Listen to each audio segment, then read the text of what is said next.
مع علي البوسعيدي. أرى بأن الكرة هذه قد تحمل خطورة.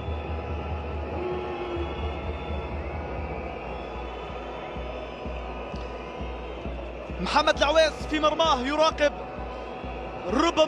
ربما أرشد العلوي هو أقرب على التنفيذ. أرشد العلوي وعلي البوسعيدي ومحمد العويس في المرمى. العلوي على التصويب، تصويبة قوية، الله! من مسقط إلى صلالة، من الظفار إلى الشمال. أي جمال هذا يا عمان، أي جمال! من مسقط إلى صلالة، من الظفار للشمال. أي جمال هذا يا عمان، أي جمال! يا كيف أسكنها الشباك عمان. إنك جوهرة الخليج المشعة، جوهرة الخليج المضيئة، إنك جوهرة الخليج الأكثر بريقا ونورا وسحرا. يا على كرة، يا على كرة توقعت فيها خطورة. أرشد صوبها، أرشد محكمة، أرشد ولا أروع ولا أجمل ولا أحلى. الحائط قفز والكرة من تحت أقدامهم أتت، من تحت أقدامهم أتت. في المرمى سكنت الشباك، في المرمى سكنت الشباك. غدارة كانت، غدارة في مرمى الحارس محمد العويس. يا له من هدف، يا لها من كرة، يا لها من تصويبة. يتوجون مجهوداتهم ب10 لاعبين والصمود الكبير إلى هدف في هذه اللحظات.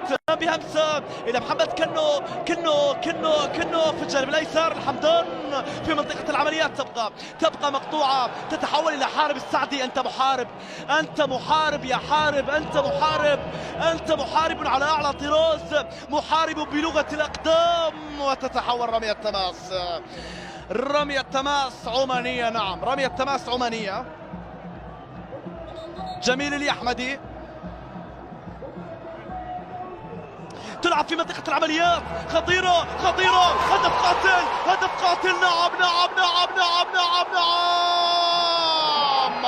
السلاطين تتسلطن، تتفنن، ومن الوصول للمرة الثانية تتمكن. عمان يا عمان، إنك جوهرة الخليج المشعة، جوهرة الخليج المضيئة، إنك جوهرة الخليج الأكثر بريقا وإشعاعا وسحرا وجمالا. يا على لقطة، أخذوهم على حين غرة، أخذوهم على حين غرة، ضربوهم بالثنائية، ضربوهم بالهدف الثاني. علي البوسعيدي، علي البوسعيدي، علي البوسعيدي. نعم، هو علي، هو علي، هو علي، هو علي، هو علي. قدم بطولة كبيرة، وها هو يتوج بطولته الكبيرة بهدف يضع تقريبا عمان في فينال خليجي 26. نعم نعم نعم، 2 عمان لا شيء السعودية.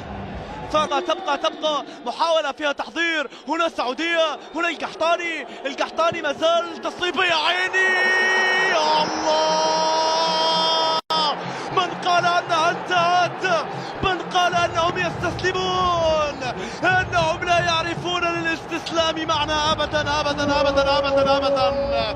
محمد كنو، أي يمينية تلك يا كنو، أي تصويبة تلك يا كنو، ولا أروع ولا أجمل. شوف التحضير، تصويبة ملتفة جميلة، سكنت الشباك، سكنت الشباك. أي جنون هذا، أي جنون هذا، أي جنون هذا في أرضية الميدان يا سادة يا كرام.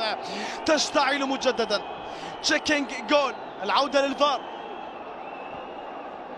العودة للفار على ما يبدو لي. إذن عبد العزيز العثمان دخل في مكان عبد الله الحمدان بالنسبة لي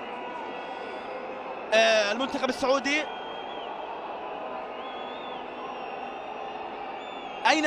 أين الخلاف في صحة الهدف؟ هل هي خطأ أم تسلل أم ماذا؟ أم هنالك من يوجد لاعب يغطي على رؤية الحارس؟ باعتقادي سنرى. لكن هدف ساحق